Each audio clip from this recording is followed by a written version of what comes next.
పరలోకమున్న తండ్రి, యేసు క్రీస్తు నామమున మీకు వందనాలు చెల్లిస్తామనుకున్నా. స్తుతించి గణపరచడం, మహిమపరచడం, అదే ప్రకారంగా యోగ్యంగా మీ బలలో చేయవేయాలి.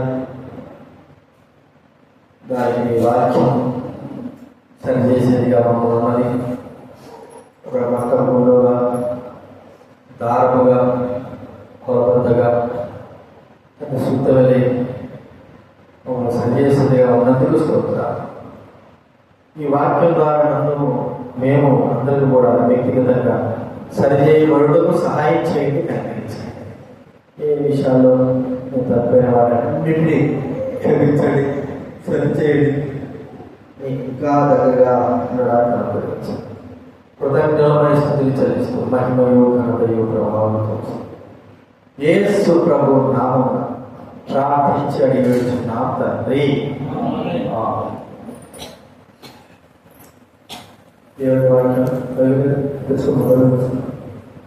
దేవుడి వాక్యంలో నుంచి కొరింథీ రాసినటువంటి పత్రిక, మొదటి పత్రిక 11వ అధ్యాయం,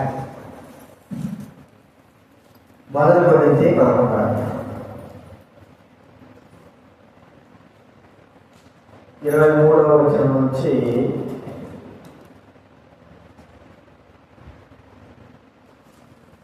29వ వచనం మార్చి చదువుకుందా. కొరింథీ రాసిన మొదటి పత్రిక 11వ అధ్యాయము 23వ వచనం నుంచి 29వ వచనం వరకు మనం మార్చి చదువుకుందాం. 23 చదువుతుంది. నేను మీకు అప్పగించిన దాన్ని ప్రభువు నా పద్ధతిని ప్రభువైన యేసు తాను అప్పగింపబడిన రాత్రి రెక్కలు ఎత్తుకొని కృతజ్ఞతాస్తుతులు చెల్లించి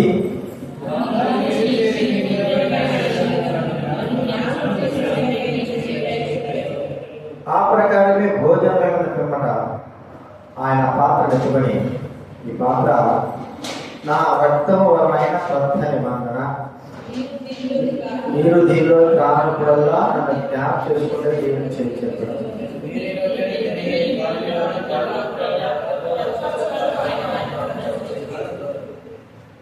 కాబట్టి ఎవడు అయోగ్యంగా ప్రభు యొక్క తింటున్నో లేక ఆయన పాత్రలోని త్రాగునో వాడు ప్రభు యొక్క శరీరం గురించి, రక్తం గురించి అపరాధి అగును.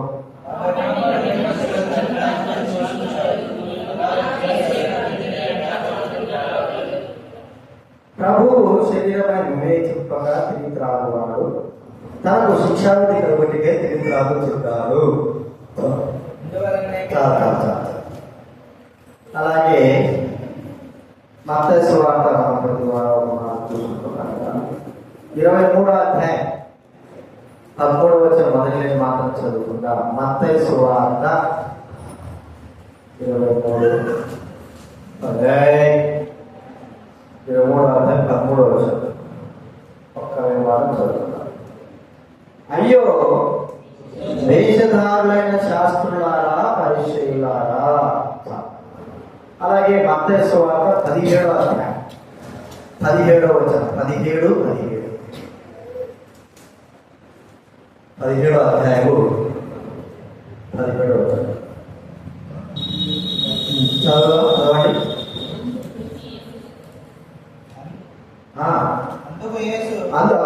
అందుకు యేసు విశ్వాసం లేని మూర్ఖ కరవాలరా, మీతో నేను ఎంతకాలం ఉంటునో ఎంతవరకు మిమ్మల్ని సహించును. అలాగే మార్క్స్ వార్త 9వ అధ్యాయం 19వ వచనం 19వ అధ్యాయము 19వ వచనం చదవగా 9:19 అందుకు ఆయన విశ్వాసం లేని మూర్ఖతరం వారులారా, నేను ఎంతకాలం మీతో నుండును, ఎంతవరకు మిమ్మల్ని సహించును, వారిని నాతో తీసుకొని రండి. అలాగే 9వ అధ్యాయంలో లూకాసు వార్త 9వ అధ్యాయం 41వ వచనం. లూకాసు వార్త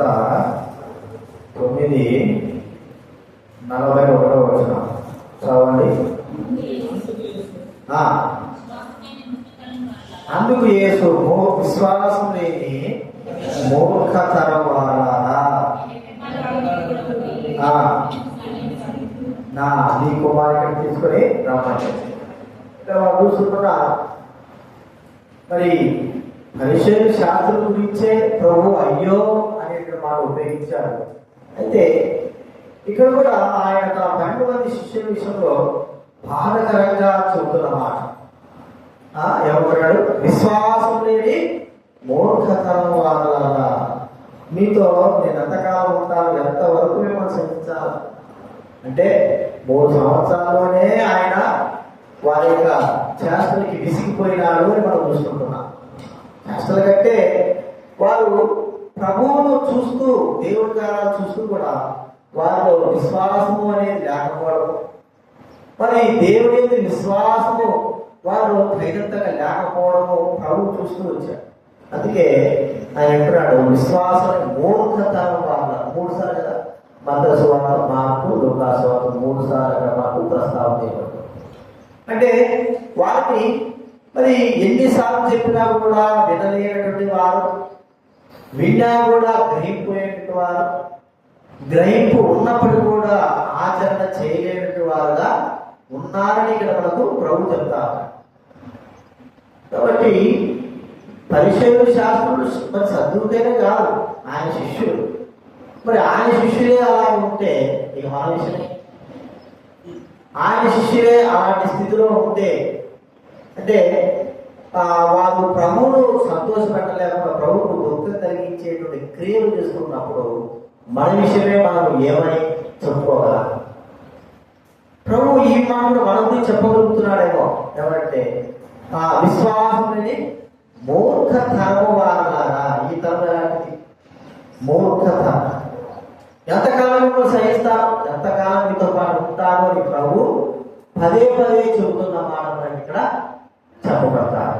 కాబట్టి మరి ప్రభుతో పాటు ఆయన శిష్యులుగా ఆయనతో ఎన్నో చివాట్లు తిన్నారు, ఎన్నో సార్లు గద్దింపబడ్డారు, మరి ఎన్నోసార్లు వారు మరి ప్రభు చేత మందలింపబడ్డారు. కానీ వారిలో దేవుడు ఆశించినంత పరిపూర్ణమైన స్థితి వారికి రాలేదు. మరి ప్రభు బ్రతికున్నప్పటికీ కూడా, ప్రభు దగ్గర ఉన్నప్పటికీ కూడా వారు పరిపూర్ణమైనటువంటి వారు జీవితం కలిగిన వారుగా లేరు అని మనం ఇక్కడ చూస్తా ఉన్నాం. యేసు చనిపోయి సమాజంలో తిరిగి లేచిపోయిన తర్వాత ఒకరినొకరు వారు పరిపూర్ణంగా మార్చబడి అనేకమైన గొప్ప కార్యాలు చేస్తూ వచ్చారు. అయితే ప్రభు ఎంత వారు ఎలా ఉన్నారు అంటే మరి దారి చెప్పిన వారుగా, విశ్వాసాన్ని మూర్ఖతరం వారులాగా, ఎన్నిసార్లు చెప్పినా కూడా గ్రహింపు లేని వారుగా, దేవుడికి అవిధేయత చూపించేవారుగా, దేవుడి మాట వినలేని వారుగా అక్కడ మనకు చెప్పబడతా ఉంది. మనకు ప్రభు తెలుసు, ప్రభు ఏర్పరచుకునే శిష్యులు ఎంతమంది చెప్పండి? 12.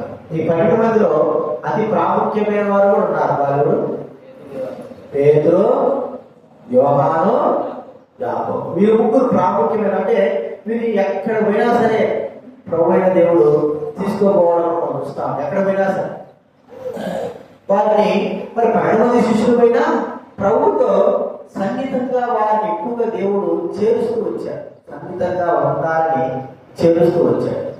కాబట్టి 12 మంది శిష్యులు వెళ్ళినప్పుడు కూడా అందులో ప్రాముఖ్యంగా ఈ ముగ్గురిని తన వెంట తీసుకోగలడం మనము చూస్తా ఉన్నాం. ఈ ముగ్గురు. కాబట్టి ప్రియమైన వాళ్ళగా ఈ ముగ్గురి విషయమే మనం గమనిస్తే ప్రభు దగ్గర శిష్యులకు చేస్తున్నప్పటికీ కూడా శిష్యులుగా వీరు ఏమీ నేర్చుకోలేని వారుగా ఉన్నప్పటికీ కూడా ప్రభు వారితో మంచి వారి యొక్క జీవితంలో ఒక్కొక్కరి గురించి చెబుతున్న మాటలు, వారి స్థితిగతుల గురించి చెబుతున్న మాటలు మనం జ్ఞాపకం చేసుకో. ఒక్కొక్కరి గురించి వాళ్ళు ఎలాగ చెబుతున్నారు మనకు బాగా తెలుసు.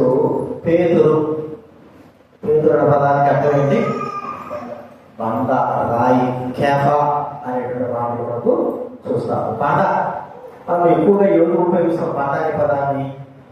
మీరు రాత్రి బండల అంటే మీకు మానవత్వం లేదు, ప్రేమ లేదు, దయ లేదు, జాలి లేదు అని మనము ఎక్కువగా ఎవరైనా కఠినాత్మల గురించి మనం ఉపయోగిస్తాం ఆ మాట.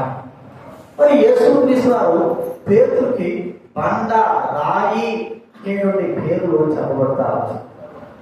ఎందుకు మరి పేతురుకు అంత గొప్ప బిరుదు దేవుడి దిగా? పేతురు అలాంటి వాడు ఏర్పరచబడిన వారిలో పెద్దగా ఉన్నప్పటికీ కూడా పేతురు దేవుని దృష్టిలో ఎలా ఉన్నాడు మనకు బాగా తెలుసు. పేతురు యొక్క లక్షణాలు మనం ఏదైనా ఒక కుటుంబంలో తల్లిదండ్రులు ఉన్నారు, ఒక కుటుంబంలో పిల్లలు ఉన్నారు. పిల్లలు ఒక 5 మంది 6 మంది ఉన్నారు అనుకోండి. ఈ 5 మంది 6 మంది లోకంలో ఉన్న వారు కుటుంబస్తులు గమనిస్తారు. వారి బుద్ధులు ఏమిటి, వారి స్థితిగతులు ఏమిటి, వాళ్ళు ఎట్టుంటారు, వాళ్ళు మంచోళ్ళ, వాడు ఎట్టుంటాడు, వీడు ఎట్టుంటాడు, రెండో వాడు ఎట్టుంటాడు, మూడో వాడు ఎట్టుంటాడు, వారి స్వభావం ఏమిటి అని మనం ఏం చేస్తాం చెప్పండి. మనది ఎట్లా ఉన్నా కూడా ఇతరులు ఎక్కువగా మనం ఏం చేస్తామో గమనిస్తాం. మా చిన్న కొడుకు వాడు బాగానే ఉంటాడు, అలా చేస్తాడు, కానీ వాడు యథార్థంగా చూడాలి. నా పెద్ద కొడుకు వాడు మంచి ఉంటాడు, వాడు నమ్మడానికి వీలేదు, వాడు అందరూ గుర్తేస్తాడు అని చెప్తాడు. అంటే మన పిల్లల గురించి మనం ఏం చేస్తాము చెప్పుకుంటా, తెలుసు వాళ్ళు ఎట్లాంటి వారు, వాళ్ళ స్వభావం. ఇతరుల యొక్క పిల్లల గురించి ఇతరుల జీవితాల గురించి స్వభావం తెలుసు. మరి పేతురు యొక్క స్వభావం ఏమిటి మనం గుర్తిస్తే దుడుకు స్వభావం. అంటే అతి త్వరగా మరి తొందరపాటు కలిగినటువంటి వ్యక్తిగా మనము చూడాలి. దుడుకు మనం అప్పుడప్పుడు అంటాం నిదానం నిదానం నిదానం, ఎందుకంత దుడుకు, ఎందుకంత తొందర, ఎందుకంత తొందర అంటాం. నిదానము అనేటువంటి మనం పొందుతాం. అయితే పేతురు జీవితంలో అత్యధికంగా దుడుకు స్వభావము, తొందరపాటు స్వభావము అనేది మనము చూసుకుంటాం. అంటే ఏమంటున్నాడు పేతురు వాడు కలహం. యేసు ప్రభువు మరి ఆయన గసమైన తోటలో ఉంటే సైనికులు వచ్చారు. సైనికులు వస్తే యేసు ప్రభు పట్టుకోవడానికి వచ్చినారని తెలిసగానే ఏం చేస్తున్నాడు మా పేతురు అతి పట్టుకొని ప్రధాన యాజకుడి యొక్క దాసుని చెవి తగ్గడానికి చేశాడు. చెవి తగ్గడు, అది ఎట్లో చెవికి పడింది, దాని తలకాయ పడాలి కదండి, చెవికి పడింది.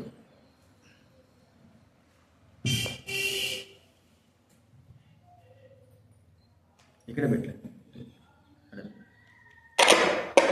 చెవికి వేరి వేరే.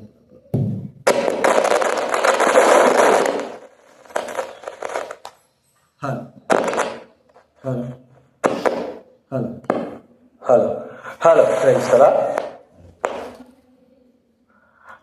మనం ఇక్కడ మనం చూస్తూ ఉంటే కొంచెం కలహాలు చేసేటువంటి వ్యక్తిగా మనం ఇక్కడ మనము చూస్తూ ఉంటాం. అంత మాత్రం కాదు, అబద్ధాలు కూడా చెప్తాడు కదా. పేతురు యేసుడు ఏం చేశాడు చెప్పాడు, నువ్వు నన్ను ఎరుగవని ముమ్మారు నువ్వు చెబుతావు. మరి ఇన్ని యొక్క లోటుపాట్లున్న వ్యక్తి ఎవరు? పేతురు. దుడుకు కలిగిన వాడు, తొందరపాటు కలిగిన వాడు, అబద్ధాలు చెప్పేవాడు, కలహానికి ముందుంటాడు. ఇలాంటి వ్యక్తిని విషయంలో ప్రభు మరి విశ్వాసం లేని మూర్ఖతరం వారలారని చెబుతున్నాడు. ఈ ముగ్గురి విషయంలో మనం గమనిస్తే శిష్యుల విషయాల్లో ఈ యొక్క తొందరపాటు, దుడుకుతనము ఇది ఏం చేస్తుంది? మరి తొందరపాటు, దుడుకుతనము అనే విషయాల్లో ఒక్కోసారి మనం చూస్తే అనుభవము లేని వారు ఏం చేస్తారంటే కొన్ని విషయాల్లో తొందరపాటు పడతారు. తొందరపాటు అంటే అర్థం ఏమిటంటే చేయరాని కార్యం చేసేయడం కదండి. వారు నిదానంగా ఆలోచించి చేస్తుంటే బాగుండదు, కానీ తొందరగా తొందరపాటుతో ఒక అడుగు ముందుకేసాడు. అరే నేను ఇట్లా చేసుంటే బాగుండకపోయిండు, ఇలా ఉంటే ఇలాగా ప్రవర్తించుంటే బాగుండకపోయిండు, ఇప్పుడు జరిగిపోయింది. దుడుకుతో ఏమైపోయింది, మనము ఏదో తప్పు చేసాం. మనము పరీక్షలు రాస్తూ ఉంటాము, రాసేటప్పుడు తొందరగా బిట్లు ఉంటాయి కదా. బిట్లు ఏం చేస్తాం చెప్పండి? 4 బిట్లు ఉన్నాయనుకో, వెంటనే తొందరగా 5 నాకు వచ్చలే, ఇది నాకు వచ్చలే అని చేస్తాడు వెంటనే. ఇప్పుడు ఏమైపోతుంది, ఒకవేళ అవి మనకు తెలిసిపోయింది అనుకో, మరి ఈ బిట్టుకు నేను ఇది రాసినట్టున్నానే అనుకుంటాం. అరే తొందరగా దుడుకుపడినారా నేను. రెండోదిగా మనం అంతా రాసేస్తాం, రాసేసి వెంటనే చేస్తాడుంటే వెంటనే పోయి పేపర్ మడత పెట్టి సార్కి ఇచ్చేస్తాం. సార్ తీసుకోబోదు సార్, వీడేదో పెద్ద రాసినట్టుగా. తర్వాత రాసిన తర్వాత ఏమవుతుంది చెప్పండి? సార్కి ఇచ్చిన తర్వాత గుర్తుకొస్తుంది ఏమేమి తప్పులు చేసినామో, ఏమేమి రాయలేదో, ఏమేమి వదిలిపెట్టామని గుర్తుకొచ్చి వరే నేను సార్కు పేపర్ ఇవ్వకపోయింటే బాగుండో. అర్థమైందా? తొందరపాటుతో అన్ని రాసేసాను, నాకేముందిలే అని టక్కని ఇచ్చేస్తారు. ఇచ్చేసిన తర్వాత ఒక 10 నిమిషాలు టైం కూడా ఉంటుంది. ఎందుకు రా అప్పుడే ఇచ్చేస్తాను అంటే రాసేసిన సార్ అంతా అంటారు. సరే ఇచ్చేసిన తర్వాత పేపర్ ఇచ్చి బయటకు వచ్చిన తర్వాత గుర్తుకొస్తుంది ఏమని, వారిని అదేదో రాయలేదురా నేను, అది తప్పోయింది ఇది తప్పోయింది, ఎంత తొందరపడినారా అని. అంటే ఆ 10 నిమిషాలు 15 నిమిషాలు మనము ఆలోచించలేని వారంగా ఉండడము. చూడాలి, తొందరపాటు ఏమైనారా అంటే దుడుకుతనం, ఇవి మనం గుర్తిస్తూ ఉంటే మనకు నష్టాన్ని కలగజేసేవిగా ఉంటాయి. లోక సంబంధంగా మనం ఎంత ఆచితూచి దుడుకుతనం లేకుండా, తొందరపాటు లేకోకుండా ఒక పని కానీ ఒక ప్రయత్నం కానీ మనం ఎంతో చేస్తూ ఉంటాం కదా. దేవుని కార్యాల విషయంలో మన యొక్క క్రియలు ఎలాగుంటున్నాయి? దుడుకుతనముగా తొందరపాటుతో మనం చేసే ప్రతి ఒక్కటి కూడా నష్టానికి కారణము చేస్తాయి. కాబట్టి మరి మనం ఒకసారి ఆలోచిస్తే ఇక పేతురు తన దుడుకుతనము చేత, తన తొందరపాటు చేత ఎంతో నష్టపడిన వాడుగా ఉంటున్నాడు. ఒక మాట మనం ఆలోచించగలిగితే తన ద్వారా శిష్యులైన వారుగా, లేకపోతే ప్రభువైన యేసుక్రీస్తు వారే బాధపడేవాడుగా ఉంటున్నాడు తన తొందరపాటు దుడుకుతనము చేత. అరే వీడు చెప్పేంత వరకు ఉండడు. కొంతమంది దుడుకుతనంతో చెప్పేంత వరకు కూడా ఉండరు, తొందరపాటుతో చెప్పేంత వరకు కూడా ఆలోచన చేసేవారుగా ఉండరు. ఎందుకంటే వారు ఏదో చేయాలి, మీరు ఇదే కరెక్ట్ అన్నట్టు ఆలోచిస్తూ ఉంటారు. చివరికి నష్టపడేవారుగా ఉంటున్నారు. ఏ సమయంలో తొందరపాటు పడాలా, ఏ సమయంలో నిదానం కలిగి ఉండాలా, ఇవి మనం గ్రహించవలసిన వారంగా ఉంటున్నాం.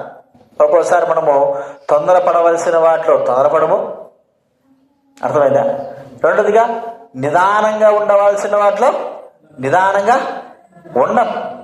ఇప్పుడు మనం తొందరపడేటువంటి విషయం అంటే త్వరగా సిద్ధపడుట, త్వరగా దానికి సిద్ధపడుట. మనం ఆలోచిస్తే ట్రైన్ ఉందనుకోండి, మూడు రకాలైనటువంటి వాహనాలు మనకు ఉన్నాయి. ఒకటేంటి బస్సు, 2 ట్రైను, 3 విమానం. అర్థమైందా? ఈ కార్లు వీళ్ళు తీసేసాడు. మొదటిది బస్సు, రెండోది ట్రైన్, మూడోది విమానం. ఈ మూడింటికి మనం ప్రయాణం చేస్తూ ఉన్నాం ఆ దినాల్లో అనుకో. ఇప్పుడంటే మనం సొంతంగా పోతున్నాం. మొదటిగా బస్సు ప్రయాణంలో ఎలాగుండేది చెప్పండి? తొందరపడుతున్నారా? బస్సు ప్రయాణంలో ఆ దినాలు ఎట్టుండేదంటే సమయం ఉండేది. అక్కడెక్కడో ఒక 2-3 కిలోమీటర్ల దగ్గర ఉన్నప్పుడు బస్సు వాడు హారన్ వదులుతూ ఉంటాడు. అప్పుడు ఏం చేస్తారు వీళ్ళు?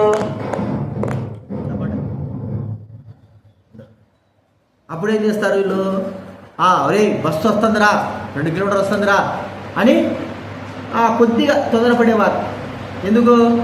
రే నువ్వు పోయి ఆపోరా అంటాడు. నువ్వు పోయి ఆడా ఆపేసాయి, నువ్వు పోయి ఆపేరా, ఆపు, నేను వస్తాను, 5 మంది పెద్దలు వస్తాను అని చెప్పంట. వీడు పోయేసి బస్సు ఆపారు. సార్ మా వాళ్ళు వస్తాను సార్, కొద్దిగా సార్ అంటారా? అది మన జరిగిన విషయం. అంటే కొంత తొందరపాటు పడాల్సిన అవసరం లేదు. బస్సు అయితే ట్రైన్ మన దగ్గర రాదు. బస్సు అంటే మన లైన్లో మన వీధుల్లో వెళ్తా ఉన్నది కాబట్టి మనము కొంతమంది బస్సు పోతుందనుకో, అక్కడెక్కడ బస్సు వస్తుంది కదా, ఇదే బస్ స్టాప్, ఏం ఇక్కడికి వచ్చి ఆగుతుంది, ఖచ్చితంగా ఆగుతుంది, ఏమంత తొందర అంటాం. రెండవదిగా బస్సు ట్రైన్ కదా, ట్రైన్ ఎట్టుంటుంది, టైం ప్రకారం బయలుదేరుతారు. అది కాక ఆ ట్రైన్ ఎలాంటిదంటే మన ఇంటి ముందు ఉండేది కాదు, ఎక్కడో దూరం ఉండేది. దాని కొరకే మనం ఏం చేయాలి చెప్పండి? కొద్దిగా తొందరపాటు కలిగి ముందుకు వెళ్ళాలి. నిదానమే ప్రధానమైన అనుభవం. మనకున్న ట్రైన్లని అంటే దగ్గర ప్రయాణించే ట్రైన్లు ఉంటాయి. ఆ ట్రైన్లలో ఒక్కోసారి మనం ఏం చేస్తామంటే కోటి అదిగా అనుకుంటాడ దూరం ప్రయాణించే ట్రైన్లు ఉంటాయి. ఇక్కడ నుంచి 2 రోజులు 3 రోజులు ప్రయాణించే ట్రైన్లు ఉంటాయి. మణిపూర్ హిమాచల్ ప్రదేశ్ ట్రైన్లు ఉంటాయి. అవి వారానికి ఒక ట్రైనే ఉంటుంది. వారానికి 3-4 నెలలు చేసుకోవాలి. అది కానీ తప్పైంది అనుకో కాబట్టి నీకేమవుతుంది, మళ్ళా వారం తర్వాత ట్రైన్. దానికి ఏం చేస్తారు, ఆ ట్రైన్ కూడా ఎప్పుడు ఉంటుంది, ఉదయం 12 గంటలకు, మధ్యాహ్నం 12 గంటలకు, 3 గంటల కంటే సగం చేసుకొని వెళ్ళచ్చు. రేపు కావాలా 12 గంటలకు, రాత్రి 10:30కు, 1:30కు ఉందంటే మనం ఏం చేస్తాం? రాత్రి 1:30 పోతావా? ఇక్కడ ఊళ్ళో ఉన్నామంటే మనం ఎప్పుడు చేస్తాం? సాయంత్రం 6 గంటలకి అన్ని కట్టుకొని రాత్రికి భోజనం కట్టుకొని రైలు స్టేషన్ ఉండడానికి వెళ్ళి ఆడ మనము ఎదురు చూస్తాం. రాత్రి 1 గంటలకు వచ్చేది ట్రైన్, 2 గంటలకు వస్తారు, 3 గంటలకు. అంటే తొందరపాటుతో ముందుగానే అప్పటికప్పుడు తొందరపాటు లేకోకుండా ముందు చూపుతో వెళ్ళి మనం ఏం చేస్తాము? మరి అట్లా అయిపోయింది. ఫ్లైట్ అయితే రూల్స్ ఏంటి? 2 గంటల ముందు ఇక్కడ ఉండాలా? ఎయిర్పోర్ట్లో ఉండాలి. 2 గంటల ముందే ఉండాలి. సరైన సమయానికి వెళ్తారు. అర్థమైందా? ఈ ఫ్లైట్ ఇప్పుడు బస్ అన్న టికెట్ రిజర్వేషన్ చేసుకున్న తర్వాత క్యాన్సిల్ చేసుకోవచ్చు. అర్థమైందా? ట్రైన్ రిజర్వేషన్ చేసుకున్న తర్వాత క్యాన్సిల్ చేసుకోవచ్చు. ఫ్లైట్ మాత్రం రిజర్వేషన్ చేసుకుంటే క్యాన్సిల్ చేసేదానికి అది 50,000 లక్ష రూపాయలైనా. అర్థమైందా? క్యాన్సిల్ అయితే 10,000, 20,000, 5,000, 3,000 అంటే లెక్క లేదు. ఒక్కోసారి 50,000, 60,000 టికెట్ పెడతాము. అప్పుడు ఎట్లుంటుంది? క్యాన్సిల్ చేయడం కదా. కోటీశ్వర్లు అయితే పోతే పోతాడైనా వదిలిపెట్టాలి. అది లేదు. ఒకసారి అంటే మా ఏదాసారి సేవకు ఉన్నాడు. చివరే ఈ సంవత్సరంలోనే వాళ్ళ తప్పుడు మ్యారేజ్ కానీ అక్కడ చిత్తూరు పోవాలి. ఈ ముందుగానే బాగానేటోడు అంతా రెడీ చేసుకోవాలా, అంతా రెడీగా ఉండి పోవాలి. ఇక మనోడు పోదా అది 12 గంటల 1 గంట కంటే ఈ కరెక్ట్గా ఈ బయలుదేరే సమయానికి ఈ బాత్రూమ్ వచ్చి అంత ముందంతా ఇరుసుకులు అక్కడ తిరుగుతాడు. సరే ఈ బాత్రూమ్ కూడా వచ్చారు. అక్కడ కారు ఉంటుంది. ఇది కారు అడుగు ఫ్లైట్ అయిపోయింది. మళ్ళా ఆడి ఉండి అప్పటికప్పుడు మళ్ళా తత్కాలుగా టికెట్లు చేసుకొని 10,000 టికెట్ పోయి 20,000 టికెట్ అయిపోయి 10,000 టికెట్ తీసుకోపోయి ఏమైంది? 20,000 టికెట్ 10,000తో పోయేదాన్ని. మర్యాదగా అన్ని రెడీ చేసి పెట్టుకుంటే అయ్యేదా?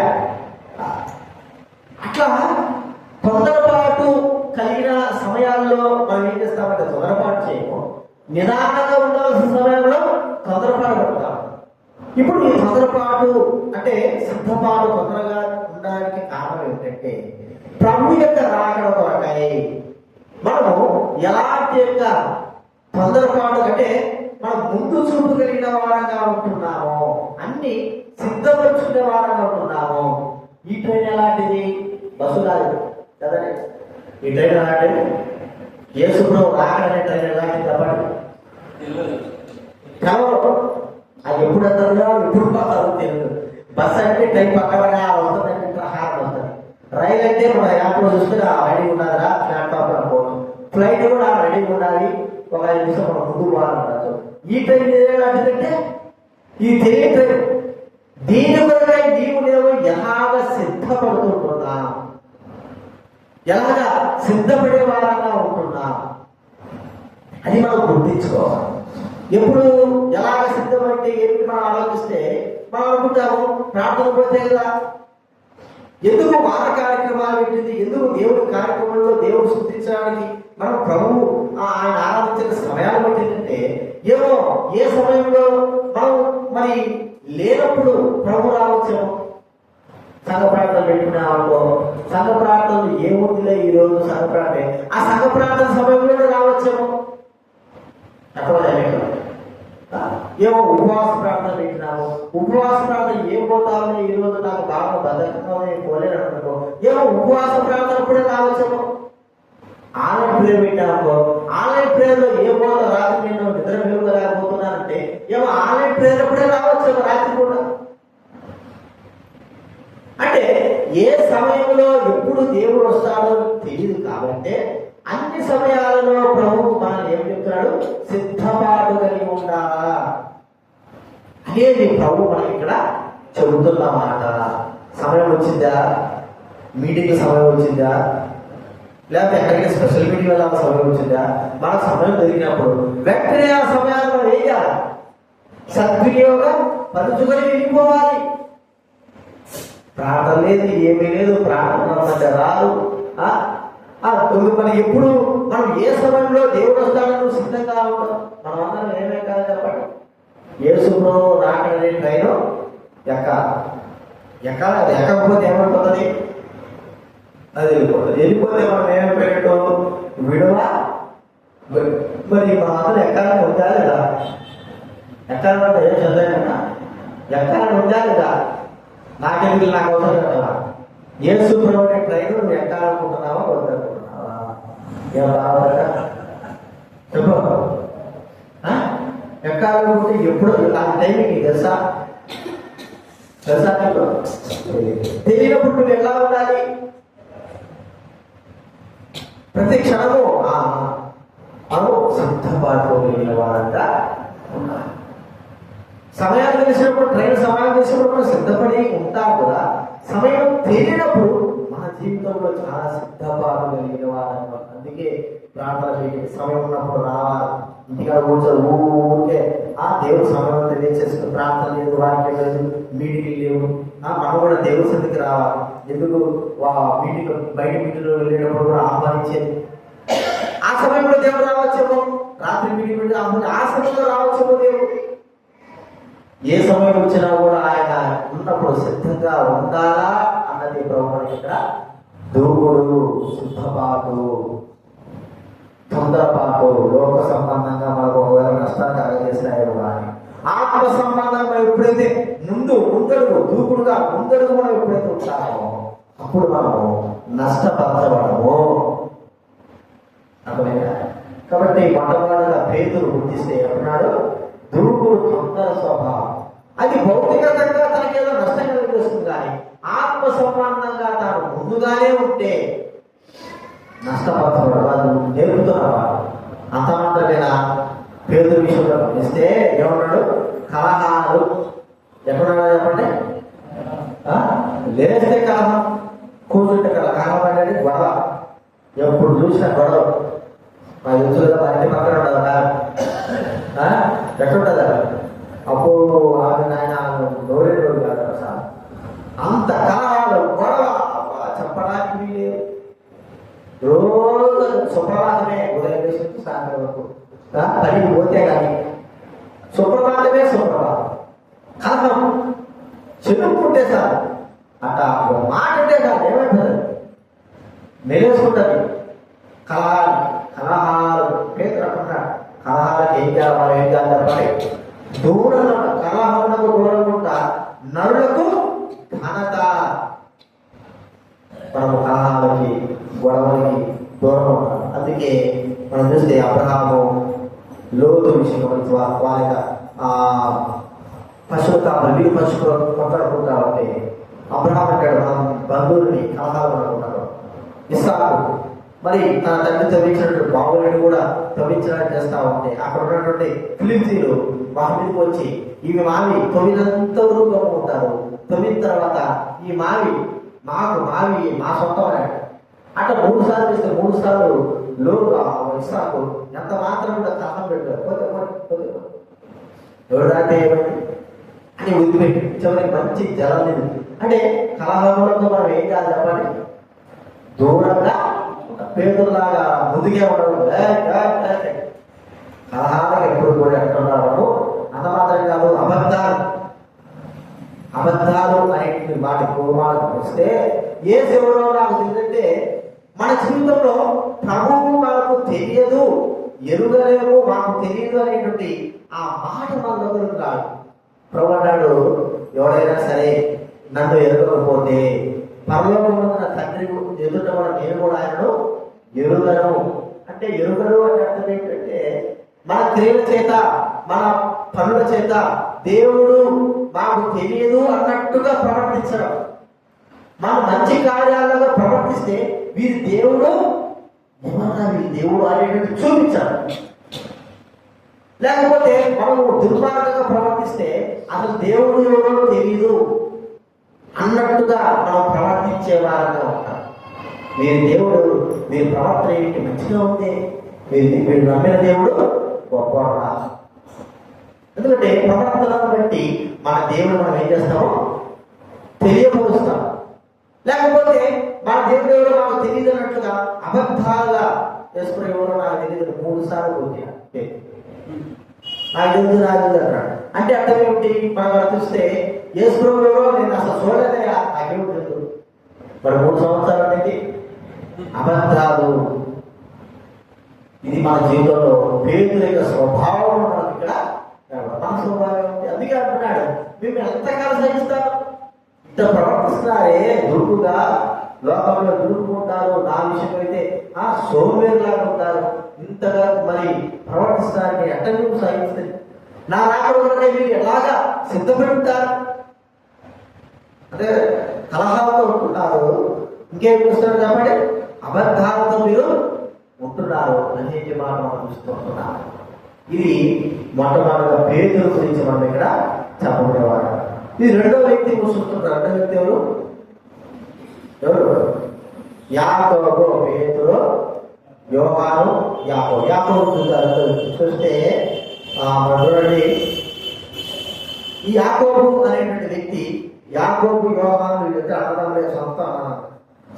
వీరి గురించి చూస్తే లూకా సువార్త 9వ అధ్యాయం 54వ వచనం చదవగలరా? లూకా సువార్త 9వ అధ్యాయం 54వ వచనం. ప్రభువా, ఆకాశం నుండి అగ్ని దిగి మేము ఆజ్ఞాపించుట నీకు ఇష్టమా అని అడుగుతా. చూడండి, యేసుప్రభువు వారు సమరయ అనేటువంటి ప్రాంతంలోకి వస్తే, ఆ గ్రామంలో ప్రవేశిస్తే యెరూషలేములోకి వెళ్ళడానికి నఖములైనందున, అంటే వారిని చేర్చుకోలేదు. యెరూషలేము వెళ్ళడానికి ఆయన మరి ఇష్టపడలేదు. మరి ఏదో ఆ మాట మనకు అర్థం కాలేదు. నభి ముకుడైనందున వారిని చేర్చుకోలేకపోయినారు. సమరయ తెలుసుకోలే. మా యేసుప్రభువు వస్తే మీరు ఏం చేయలేకపోతున్నారు? తెలుసుకోరా మీరు? యేసుప్రభువు అంటున్నారు, యేసుప్రభువా, మరి వీళ్ళు నేను చేర్చుకోలేదు, మాకు ఆజ్ఞాపించు, పై నుంచి అగ్ని దిగి వీళ్ళు ఏం చేయాలి? దహించేటట్టు మేము ఆజ్ఞాపిస్తాం, మేము మాకు సెలవి అంటారు. చూడండి, ఎక్కట్లా యాకోబు మాట్లాడుతున్న మాటలు ఇవన్నీ కూడా యాకోబు మాట్లాడుతున్న మాట. మనము మరి దీవించే వారంగా ఉండాలి కానీ శపించే వారంగా మన జీవితాలు ఉండకూడదు. దీవెన మన ద్వారా ఇతరులు దీవెన పొందాలి, మన ద్వారా నష్టపరచబడదు. అర్థమైందా? మనం ఎక్కడున్నా కూడా, ఉద్యోగంలో కానీ, పనిలో కానీ, మనం చేసే వ్యాపారంలో కానీ, మన ఇంటి కానీ, బయట కానీ, మన బంధువుల దగ్గర కానీ, మన ద్వారా ఇతరులు ఏం కావాలి చెప్పండి? దీవించకూడదు కదా. మన ద్వారా ఇతరులు బాధపడకూడదు. మన ద్వారా ఇతరులు మరి అయ్యో వీడు వచ్చిన ద్వారా నాకు ఎప్పుడు నష్టం అవుతుందా, వీడి ద్వారా నష్టమే. మన పిల్లలు ఉన్నారనుకో, ఇంట్లో పిల్లలు ఉన్నారనుకో, పిల్లల ద్వారా మనకు నష్టమా లాభమా? లాభం. నష్టమా లాభమా? లాభం. రోజు రాజా పిల్లలు ఉన్న నష్టమా లాభమా?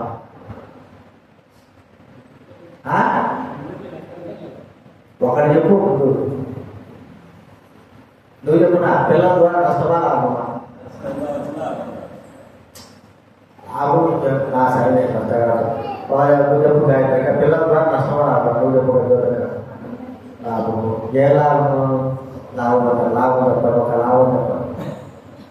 చెప్పు, లాభం చెప్పు. లాభమే అంటారు కదా, మీ లాభం ఇది చెప్పండి.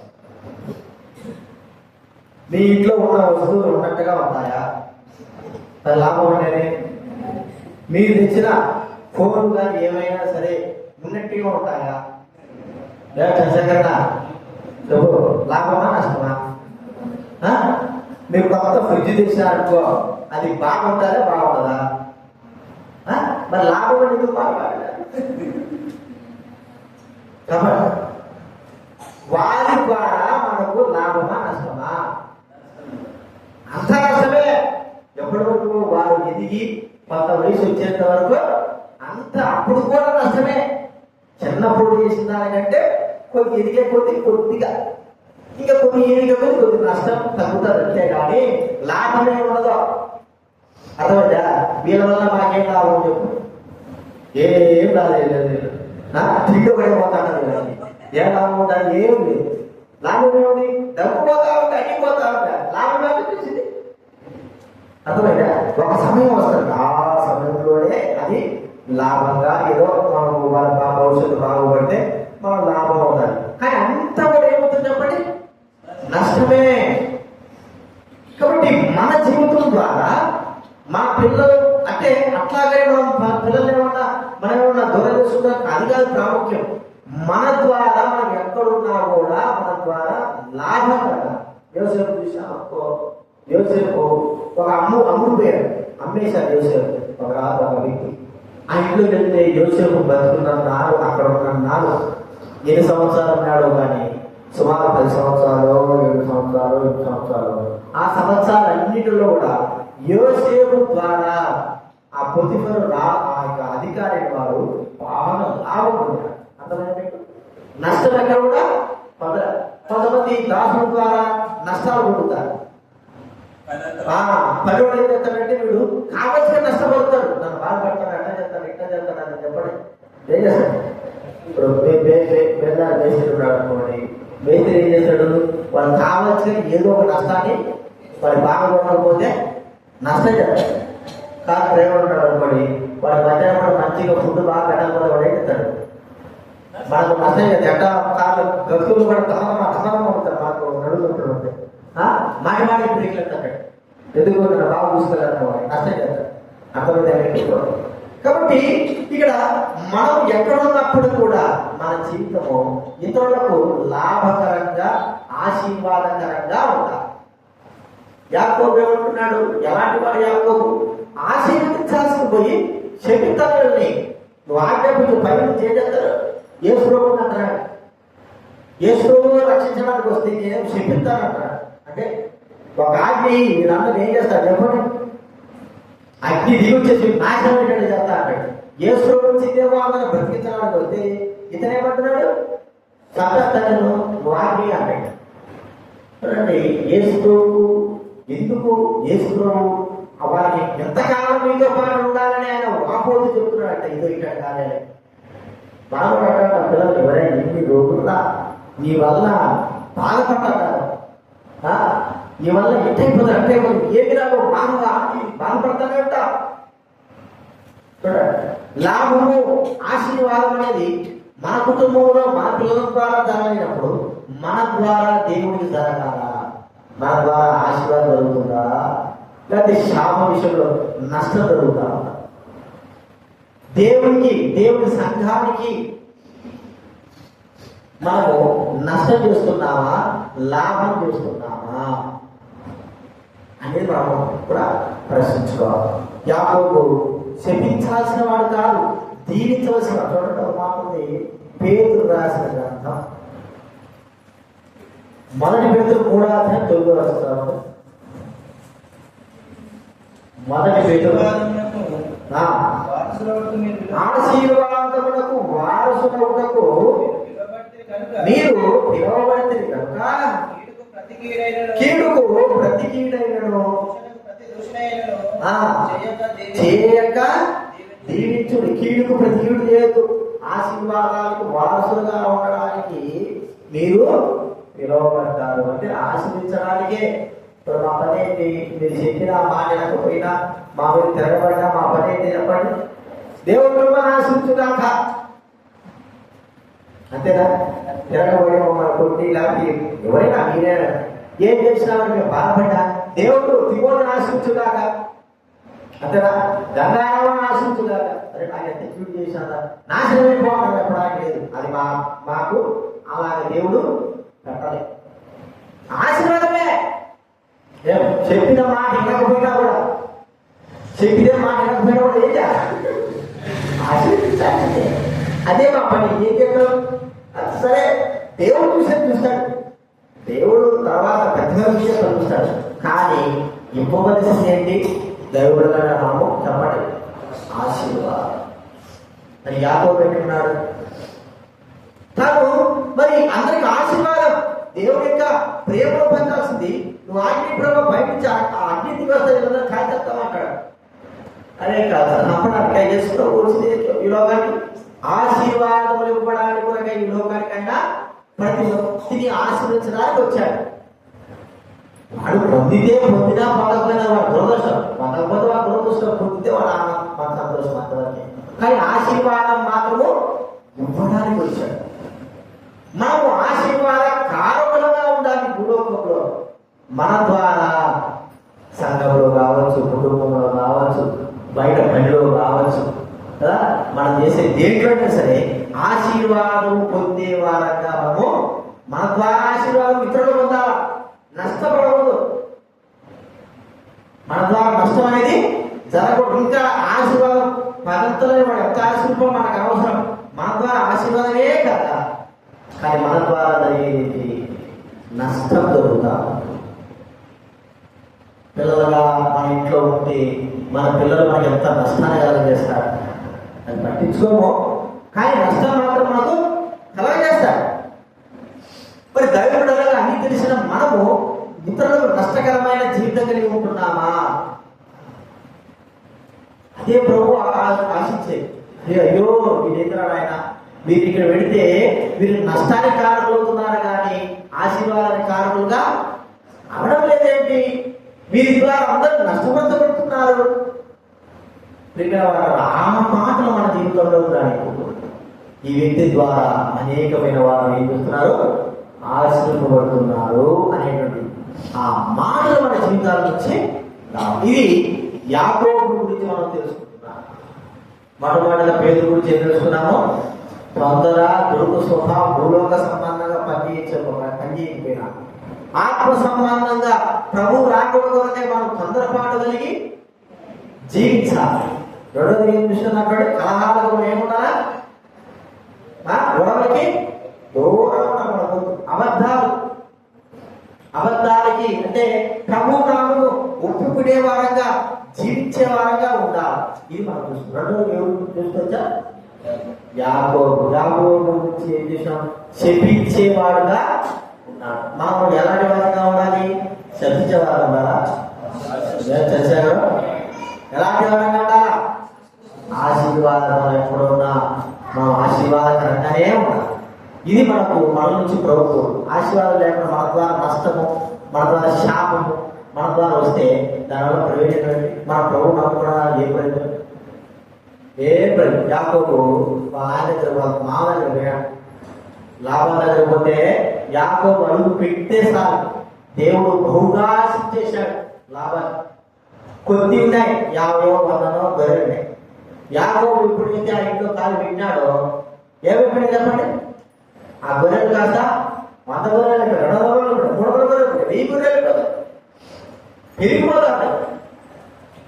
ఒకటి వీడు వచ్చినప్పటికీ నష్టమేనా అంటాడు. అప్పుడు పెళ్లి చూసుకున్నాడు ఆ స్త్రీలు కావచ్చు, స్త్రీలు ఏమంటారు, ఆ కోడలు ఇది వచ్చింది నా కుటుంబం ఏం తెచ్చింది, మరణం తెచ్చింది, నష్టం తెచ్చింది. అడుగు పెట్టిందంటే బాధ తెచ్చి అర్థమైందా, అడుగు పెట్టిందో అంతా నష్టమే, అంతా నష్టమే. కొంతమంది అడుగుంటావా తలచ్చి వచ్చిందిరా, మంచిగా లాభాలు వచ్చినారా, అర్థమైందా, ఇది కూడా ఒక అందుకు. కానీ దైవబిడ్డలుగా మనం ఎక్కడ ఉన్నా ఏమైనా ఆశీర్వాదాలాగా జీవించాలి. మా వల్ల ఇతరులు ఏం చేయాలి, మా కుటుంబమే కానీ ఇతరులే కానీ ఆశీర్వాదకరంగా ఉండాలి. ఇది ప్రభు మనతో మాట్లాడాలి. అలాగే లేకపోతే అయ్యో ఎన్ని రోజులు మనం సహించాలా, ఆశీర్వాదం ఉన్నట్టు ఆయన అంటే మీరు ఏమవుతున్నారు, శాపంగా మారుతున్నారు అనేటువంటి మాట మన జీవితంలో రాలేదు. మూడవ చూస్తే ఎవరు చెప్పండి, యోహాను. చూడండి, యోహాను మత్తయి సువార్త 10వ అధ్యాయం, మత్తయి సువార్త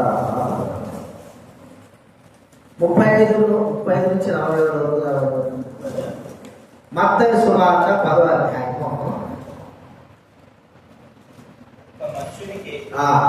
వారి తండ్రికి కుమారులకు అదే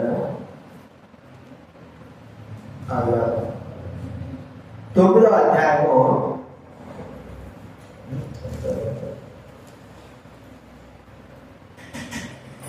అతడు మనం గమనించవాడు. మత్తయి సువార్త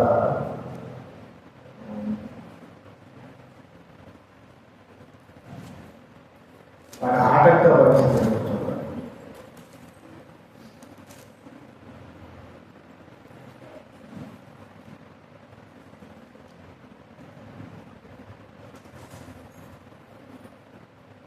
అత్యాచారం చూడండి, లూకా 9 రావద్దు, లూకా 9 రావద్దు.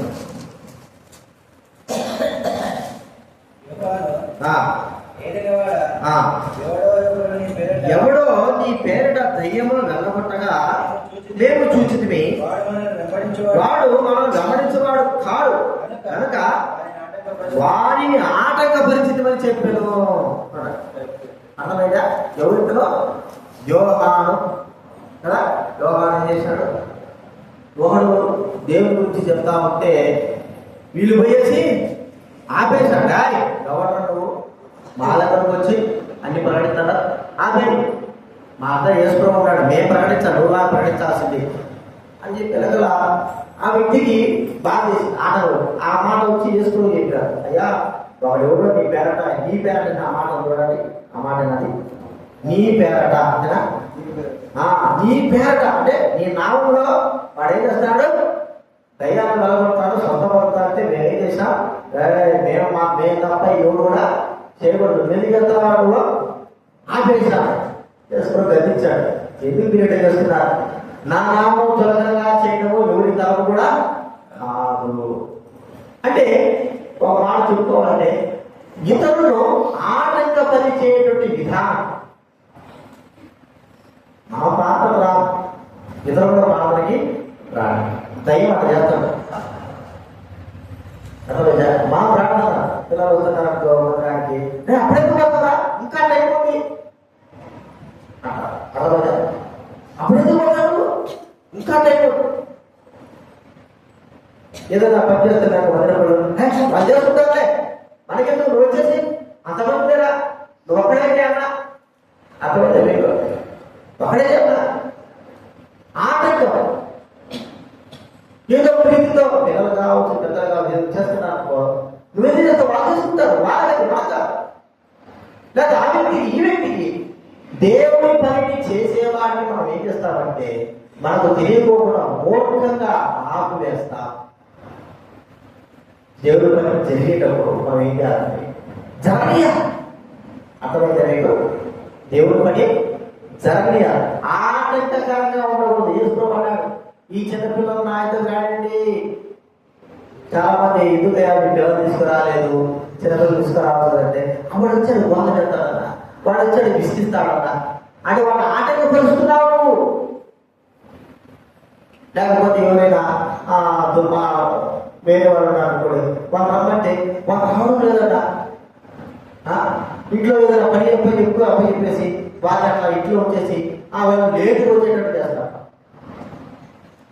ఒక విధానం కాదు, కానీ ఆటంకపరచడం అంటే దేవుడి సన్నిధికి ఎవరైతే వస్తారో, రావాలని కోరుకుంటారో వారిని ప్రోత్సహించి మనం ఇంకా వారిని ముందుకు కొనసాగించాలి. కానీ వచ్చే వాళ్ళని కూడా రానిపోకుండా ఆటంకపరిచేటువంటి స్థితి మనలో ఉండకూడదు. వ్యవహారం చేస్తున్నాడు, యేసు పేరట వేరేవాడు అద్భుతాలు చేస్తా ఉంటే వీళ్ళకి అసూలు వచ్చేసి మేమే చేయాలా, వాడు చేయకూడదు.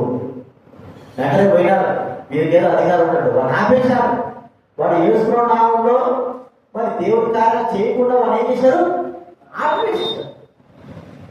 ప్రభు అన్నాడు ప్రతీక్ష, ఎందుకంటే చేశారు అసలు నా నామంలో ఎవరైనా సరే అంత తేలికైతే కాదు, నా నామం అభృతపరిచేంత తేలిక కాదు.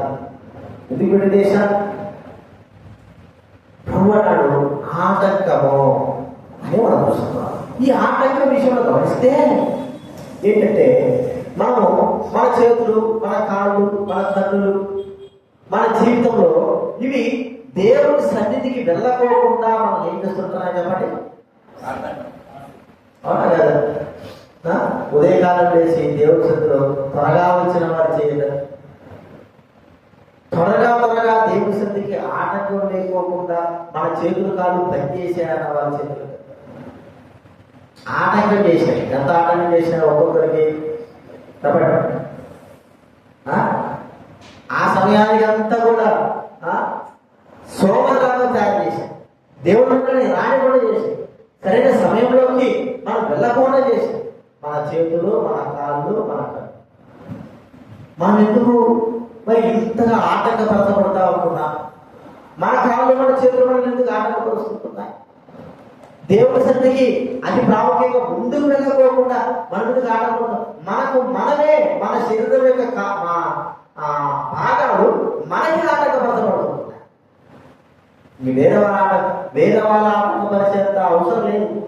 మనమే ఏమవుతున్నాం చెప్పండి? నా ఒకప్పుడు బాగానే వచ్చా 5-6 నెలల క్రితం కరెక్ట్గా 10 గంటలకే వచ్చేవారు. ఇప్పుడు ఏమవుతుంది? 10:30 ఏమైపోయింది? 11. కాబట్టి ఆటంకము ప్రేమ వార్తల ఆటంకపరిచే మన శరీర భాగాల గురించి ప్రభు చెప్తున్న మాట ఏంటంటే, నీ కన్ను నిన్ను ఆటంకపరుస్తా ఉంటా దేని నిమిత్తమై నీవు దేవుని సన్నిధికి వెళ్ళకోకుండా అనేకమైన పనులు చేసుకోవడానికి కూడా ఇంకా ప్రేరేపణ చేస్తా ఉంటా. అయితే నీ కన్ను ఏం చేయాలి? పెరిగి బాగా నీ కాలు చేతులు దేవుడి మందిరానికి వెళ్ళకుండా ఆటంకపరిచాయా? ఏం చెప్పంటాడు? బాగా సోపులు చేసుకో, మంచిగా స్నానం చేసి మంచిగా సౌరాసుకో చెట్టు కొట్టుకోవాలన్నాడు. ఆటంకపరిచి దేనికి ఆటంకపరిచేవి? దేవుడి సన్నిధికి ఆటంకపరిచే వాడిని పెరిగివేయి అనేటువంటి కఠినమైన మాట చెప్తున్నా. అంటే ఆ ఆటంకము ఎందుకు అంత కఠినంగా చెప్తున్నాడంటే, ఆ ఆటంకము దేవుడికి సదాకాలం దూరం చేసేవిగా మన శరీర భాగాలు మనకు పనిచేస్తాయి. అర్థమైందో? మనల్ని దేవుడికి సదాకాలము దూరం చేసేస్తాయి, దేవుడి మాట వినకుండా చేస్తాయి, దేవుడి ఆశీర్వాదాలు పొందకుండా చేస్తాయి. వాటిని ఎప్పుడైతే మనం లోపరుచుకుంటాం చూడండి, పట్టడం కోసము మనం ఏం చేస్తున్నాము? మన శరీరం ఆటంకపరుస్తుందా? పట్టడం కోసం సంపాదించుకోవడానికి ఏం చేస్తాం? తప్పదు. 500-1000 ఏమిస్తుంది? సహకరిస్తుంది. అర్థమైందా? కాళ్ళు, కన్నులు, చేతులు, మా మైండ్ అన్ని ఏం చేస్తాయి? ఎప్పటి నుంచి సహకరిస్తాయి? ఎన్ని గంటల నుంచి సహకరిస్తాయి? జతగా 12 గంటలు చెప్పా. ఎన్ని గంటల నుంచి సహకరిస్తాయి? ఏ దేవక్క వింటున్నావా? ఎన్ని గంటల నుంచి సహకరిస్తాయి? 5 గంటల నుంచి. ఏం చేస్తారు కదా? 5 గంటల నుంచి అవి లేచి ఎత్తరైనా సరే లేచి కళ్ళు ముడుకొని అప్పో చలిలో అయినా సరే వీళ్ళు కూడా సహకరిస్తాయి. ఎందుకు సహకరించేటట్టుగా నువ్వు చేసుకున్నావు. అవి సహకరించకపోతే అప్పుడు ఏమవుతుంది? నీకు లేకపోయినా పర్వాలే, మనకు లేకపోయినా 2 రోజులు ఉంటాం. కానీ మనం సహకరించే దేవుడి కోసం, మన పిల్లల కోసం, మన పట్ట కోసం కాదు ముఖ్యంగా. తర్వాత మన పట్ట కోసం ప్రాముఖ్యమే, తర్వాత ముందు పక్కనకి మరి అదేక సహకారము మన శరీర విషయమై దైవం కార్య విషయమై ఎందుకు సహకరించడం లేదు? ఇప్పుడు అయిపోతానే పాత్ర అయిపోతానే ఎవరు ఇళ్ళకాలు పోవడానికి వీళ్ళా అంతా ఇప్పుడు ఇసుకట తిరగడం అంతా ఇప్పుడు పనిది. ఇప్పుడు ఎంతవరకు సహకరిస్తారు? సొంత ఎంతవరకు ఉన్నాయి? ఇక మీ కాళ్ళు చేతులు పనులకి ఇప్పుడు అయిపోతానే ఉండాలి. అంత ఎవరు పోవడానికి వీళ్ళా. ఆటంక పరిచయం అంటే చక్కగా చెప్పాలి, ఎవరు వెళ్ళిపోవడమే ఆటంక పరిచయం. చూసారు, యోగాలు ఆటంకపరిచేవాడుగా అర్థమైంది ఆట. కాబట్టి అందుకే ప్రభు అంటున్నాడు, ఎంతకాలం మనం సహిస్తారు? ఇలాగ ఎంతమందిని ఆటంకపరుచుకుంటాం. ఒకవేళ మనం ఇతరులను ఆటంకపరచాల్సిన అవసరం లేదు, కానీ మనమే, మన జీవితమే, మన శరీరమే దేవుడి కార్యాల విషయమై ఆటంకపరచబడుతుంది. ఇతరులు ఆటంకపరిచేంత మనకు అవసరం లేదు, మనం చేయము. కానీ ఆటంకపరుస్తున్నాము అంటే మన శరీరమే దేవుడి కార్యాల విషయమై ఏమవుతుంది? ఆటంకము చేస్తా ఉంటుంది. దేవుడి పనుల విషయం అన్నిటిలో ఆటంకం దీని వల్ల. ఊళ్ళో పోమని చెప్పు, గంతులేతో బాగుంటుంది కదా.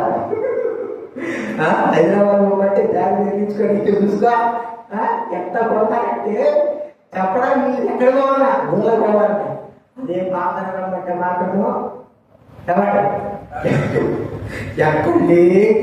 5 సచ్చిపడి పెట్టే కాళ్ళు చేతులు ప్లేట్తో సహా సచ్చిపడి పెట్టే అవి ఆటంకపరచబడి కానీ ఇక రావు. అర్థమైందా మీకు? ఇప్పుడు అంటే లోక కార్యం పోవద్దని చెప్పడం లేదు, దానికి ఉన్నటువంటి ఆ ఉత్సాహం కూడా, దైవ కార్యాలకు ఉన్నటువంటి ఉత్సాహం కూడా ఎంత తేడా అవుతుంది. అర్థమైందా మీకు? దేవుడి కార్యం పనుల విషయమై ఉత్సాహంతో ఉత్సాహంతో వాటిని చేయాలా, వాటి కొరకే ప్రయాసపడాలా, మన చేతులు కాళ్ళు వాటి కొరకే ప్రభు వీటిని ఏర్పరచుకున్నాడు. ఆటంకపరచకోకుండా ఆటంకపరిచినా కూడా వెళ్ళాలనేటువంటి తపన ఉందా మనలో? అది మనం గుర్తించుకోవాలి. యోహాను యేసు నామములో బోధించే వారిని ఆటంకపరుస్తున్నాడు. ప్రభు అంటాడు ఆటంకపరచాక. ప్రభు మనతో మాట్లాడుతున్నాడు, నీ శరీర భాగాలు నా కార్యాల విషయంలో, దైవ కార్యాల విషయంలో ఆటంకంగా ఉన్నాయా? అయితే వాటిని తీసిపారే నీకు ధైర్యం ఉంది. లేదా అంటే వాటిని ఏం చేయాలము? లోపరుచుకొని నీ పొట్టకూటి కోసం, ఆ పొట్టకూటి కోసం ఎలాగైతే లోపరుచుకొని వాటిని చేస్తున్నామో అలాగా మనం ఏం చేయాలి? వాటిని లోపరుచుకొని దైవ కార్యాల కొరకై వాడాలి. అది మనం గుర్తుంచుకోవాలి. ఈ మూడోది మనం గమనిస్తా ఉంటే ప్రభు మనతో మాట్లాడుతూ ఉంటున్నాడు. పేతురు గుర్తిస్తున్నా, యాకోబును గుర్తిస్తుంటున్నా, యోహాను గుర్తిస్తుంటున్నా. వీరు ముగ్గురు కూడా ప్రభుత్వ సన్నిహితంగా ఉన్నప్పటికీ కూడా వారి గురించి చెప్తున్న మాట, ఎంతకాలం మిమ్మల్ని సహించాలి, మీరు ఏమి నేర్చుకోలేకపోతున్నారు, నాతో పాటు ఉండి కూడా మీరేమి గ్రహింపలేకపోతున్నదే, ఏం చేయాలి చెప్పండి? ఎన్నిసార్లు చెప్పినా వాక్యం అంతే అయిపోతుంది, ఎన్నిసార్లు దేవుడు సరిగ్గా చెప్పినా వాడికి అయిపోతుంది. ఏం చేయాలి? మరి గ్రహింపు లేదు, ఆలోచన లేదు, గుర్తింపు లేదు. మీరు ఎందుకు అలాగా ప్రవర్తిస్తున్నారని ప్రభువు వారిని మరో మాట హెచ్చరిస్తా ఉన్నాడు. ఎంతకాలం మిమ్మల్ని సహించాలి, విశ్వాసం లేని మూర్ఖతరం వారినారా? ఈ మాట మనం గుర్తించుకోవాలి. దేవుడి నమ్మకము, దేవుడి విశ్వాసము, దేవుడి మరి దృష్టి మనం ఎప్పుడైతే నింపుతామో, పేతురులాగా కానీ, లేకపోతే యోహాను లాగా కానీ, యాకోబు లాగా కానీ, ఈ ఇతరమైనటువంటి శిష్యుల వల్లే మనం ఉన్నాయేమో. మన జీవితంలో ప్రభు కొరకై ఎంతకైనా సరే ముందుకు కొనసాగడానికి ప్రభువులకు సాయం నువ్వు నిలబడాలే కానీ దేవుడు వాడుకోవడానికి ఎలాంటి వారినైనా సరే దేవుడు చేస్తాడు. నువ్వు నిలబడిపోతానికి, లోకంతో నిలబడతానికి, లోకంతో పనిచేస్తానికి, లోకంతో జీవిస్తానికి, నీ పొట్టగొట్టుతో జీవిస్తాను, దేవుడితో నువ్వేది ఎక్కడ ప్రభు ఈ మాట నీ గురించి ఉపయోగించవచ్చేమో. మూర్ఖతరం వాళ్ళ ఎన్నాళ్ళు ఆ మాట చదివినా కదా, ఎన్నాళ్ళు మత్తయి 17:17 కదా, మత్తయి 17:17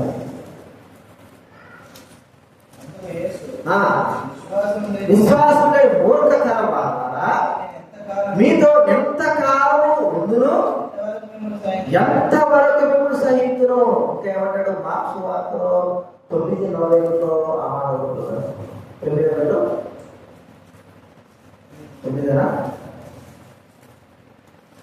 మార్కు 9:19 ఎంతకాలం ఉందును, ఎంతవరకు మిమ్మల్ని సహించును. లూకా 9:40 కూడా మాట అంటే చెబుతున్న మాట. నేను ఎంతకాలం మీతో కూడా ఉండి మిమ్మును సహింతును. యేసుతో పాటు ఉన్నవారే, యేసుతో తిరిగి అనేక సూచిక్రియలు సమాప్తాలు చేసిన వారే మరి ప్రభు దృష్టిలో వారు ఎలా ఉన్నారంటే ఆయన మరి బాధపడేటట్లుగా కూడా జీవితాలు. అది మనం గుర్తుంచుకోండి. ఈ పేతురు, యాకోబు, యోహాను మీరు సన్నిహిత సంబంధులు. మరి మిగతా వారికంటే మీకు ఇంకా ప్రభువుతో దగ్గర సంబంధం ఉన్నప్పటికీ కూడా వీళ్ళు ఇన్ని లోటుపాట్లు ఉన్నాయి. మనము ఇన్నిసార్లు దేవసంలో ఉన్నాం కదా, మనలో ఇంటి లోటుపాట్లు ఉన్నాయి, సరి చేసుకోవాలి. లోటుపాట్లు అంటే పోతాడే కాదు, బతికిన నాలుగు అంటే జీవితంటే చెప్పుకుంటే పోయేది కాదు. కనీసమన్నా సరే మనలో మార్పు అనేది రావాలి. రూపాయి భాగంలో పావభాగం మార్పు వచ్చినా కూడా పావభాగము మార్పు, మిగతా భాగం వస్తారు. కానీ ఆ పావభాగంలో కూడా రాకపోతే ఎన్నిసార్లు దేవుడి వాటిని చెప్పబడుతూనే ఉంటుంది. నీలో మార్పు లేకపోతే అంత కూడా వ్యర్థము. రెండవదిగా నీ ఆశీర్వాదం పొందలేవు, నువ్వు బాగుపడలేవు. మన జీవితం ఇలాగే కొనసాగుతూనే ఉంటుంది. కనీసం దేవుడు సంతోషం పెట్టే వారం కూడా మనం కాలేకపోతాం. అందుకే ప్రభు మరో మాట్లాడుతున్నాడు, ఎంతకాలం మనం సంధిస్తారు. పేతురు, యాకోబు, యోహాను జీవితం అని మన జీవితం ఉందా ఒకసారి గుర్తించుకొని ప్రభు దగ్గర మనం ప్రార్థన చేసుకుందాం.